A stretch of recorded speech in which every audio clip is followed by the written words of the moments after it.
Hey everyone, let's go ahead and finish our piece. I wanted to show you how to mount your paper onto a piece of wood.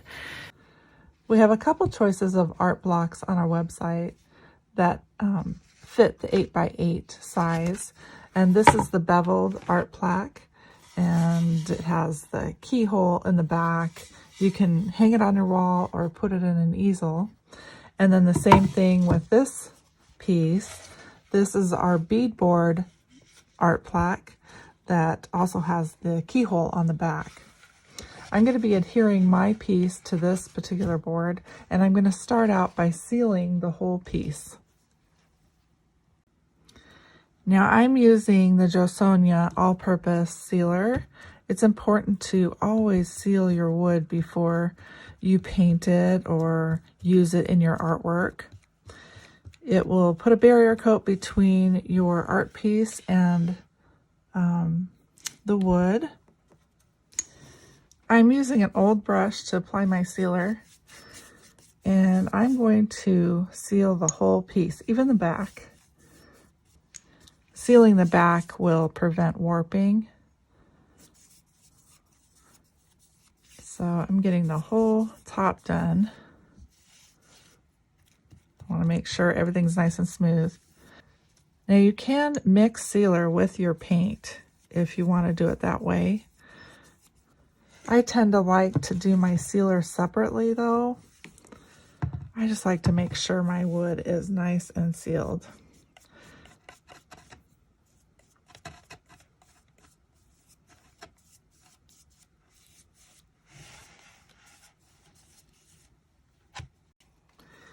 Make sure to get your edges. So I've sealed the front, the back, and the sides, and it's all nice and dry now, ready for me to sand away any burrs. The sealer will expand your wood and bring up some rough areas, and that's what you want to get nice and smooth with sanding.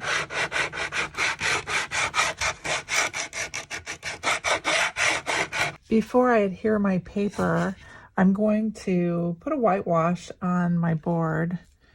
And I just went ahead and put Flow Medium in with my paint to thin it down. And when I have all this dry, I think I'm going to rough it up with a little bit of sanding to give it a rustic feel and show some of that nice wood underneath. Now you can base coat your piece after you adhere your paper. I just wanted to get mine base coated first and have it all ready. To do this whitewash, I'm using Warm White, the color Warm White by DiXiE, and Flow Medium. I could use the Fast Drying Glaze Medium, but I was a little concerned about it drying too fast, so I opted for Flow Medium. This is a glue I use. It's called PVA glue, and this is by Montmartre. And the craft glue title is really deceiving because this glue is an artist quality glue. It is something that artists use and also bookbinders use. It dries clear. It's somewhat flexible when it dries. It's non-yellowing, it's acid-free, all the good stuff. So this is the type of glue that you'll want to use with your artwork to preserve it. So you'll need the glue, the PVA glue, and then you'll need like an old credit card to spread your glue. I've spread the glue from edge to edge and it's pretty even. And so now I'm going to glue my piece on, but first I want to make sure that the keyhole in the back, there's a little keyhole in the back, if you guys remember, that needs to be at the top. So make sure that's there, that's your top. And then you go ahead and put your piece down. Now, if you bought a pre-print, the piece is cut a little bit larger than the full 8x8 size. So it's more like 8 1/8 all the way around. And I'm going to press that down and kind of feel with my fingers on the edges where I'm at. There should be a little bit of overhang on each side. And this is where you just have to eye it. Okay, once you get it where you want it, press it down a little bit, and then you'll want to take a piece of saran wrap and put it over your piece just to protect it while you're pushing the rest of the glue out.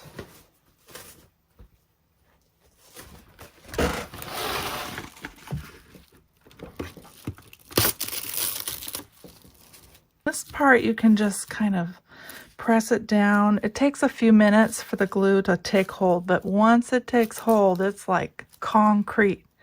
So you want to make sure you have it in the position you want it. Now, if you have a brayer is nice to just get everything evened out and push out any excess glue to the edges. If you don't have a brayer, you can just push down with your fingers, and that will help. Just try to get any air bubbles out and excess glue to the edge.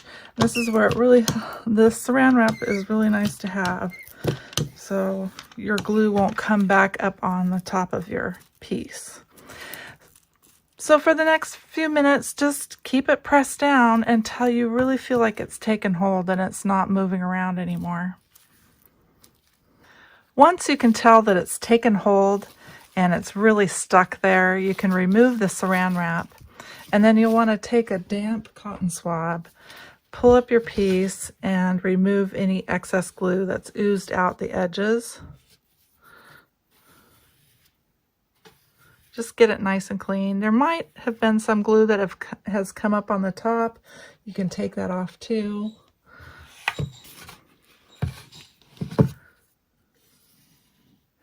Now that you have it all glued and you've taken off the excess glue, then you want to let it dry for several hours. 2 or 3 hours would be great.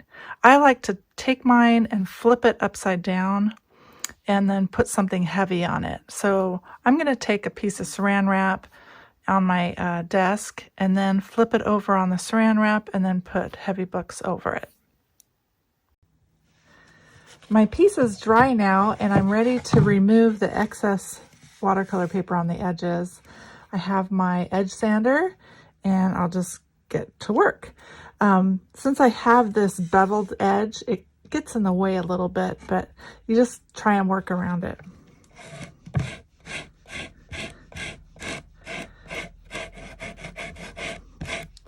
It takes some patience.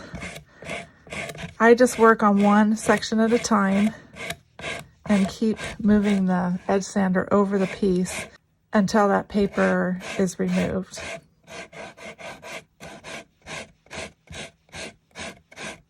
You'll be taking off some of the glue too that maybe was just right there on the edge.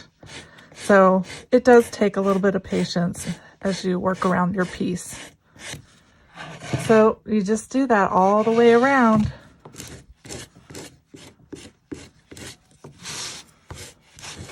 It makes quite a mess, so be ready.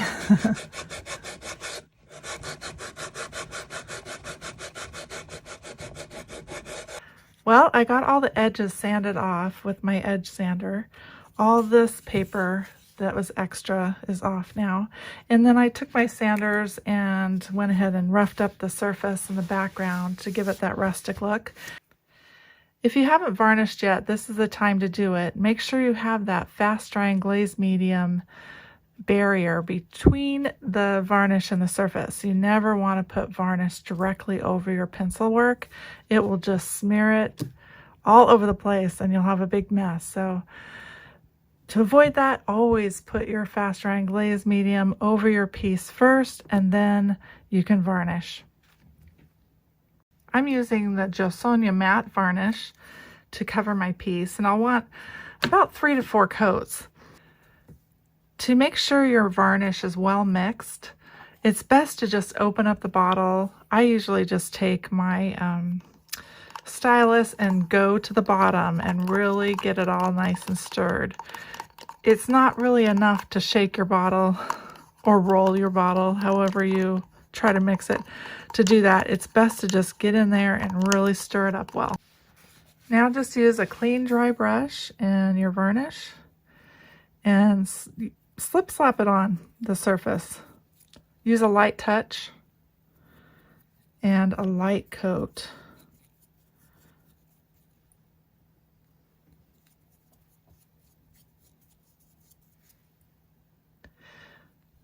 You'll want this coat to dry before adding another. Make sure it dries really well. And then go ahead and add another until you get 3 or 4 coats. While you're at it, you can go ahead and varnish the rest of your piece too. Everything's nice and dry now. I have several coats of varnish. I'm feeling really good about this piece. I love how it looks on the beadboard. So now I just need to take some fine sandpaper and sand these edges here. They tend to expand with the varnish. So just lightly sand your edges. If you happen to purchase the embellishments from us, you'll have a bag that has all the little goodies in it. If not, you use what you have. I'm just going to dump these out onto my piece so I can see it all. Okay, I have all the little embellishments there. I'm going to start with my twine and tie a little bow.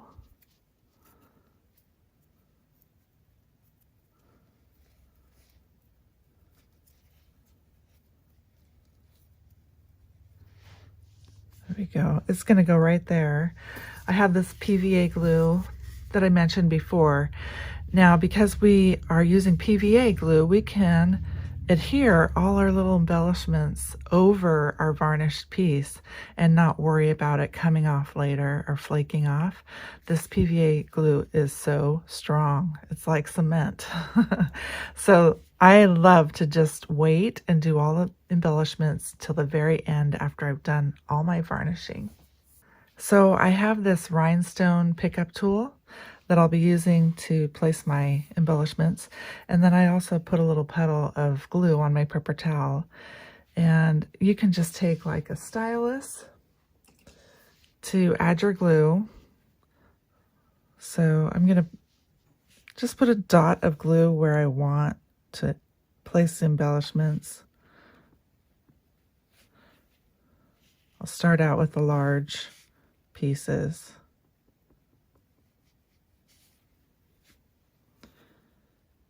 I've got my little bow.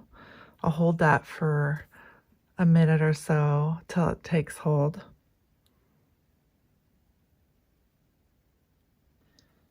And I'll trim the tips of my twine there. Okay, and I'm going to go ahead and place I'm just using the waxy end of the pickup tool to grab and then place my piece.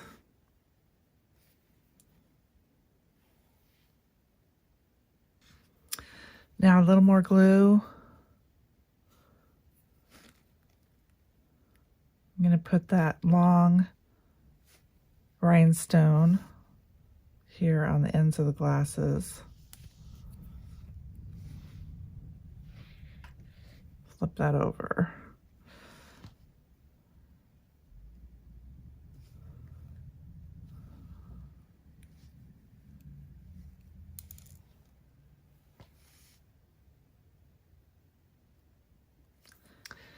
Some of the glue has oozed out the edge. You know, I wouldn't worry about that too much unless it's a lot. You can take a damp cotton swab and gently wipe some of that away. It dries clear, so I'm not too worried about it. So all the yellow embellishments will go on my sunflower. I'll get those placed now. And I'm just going to randomly add glue to spots on my sunflower.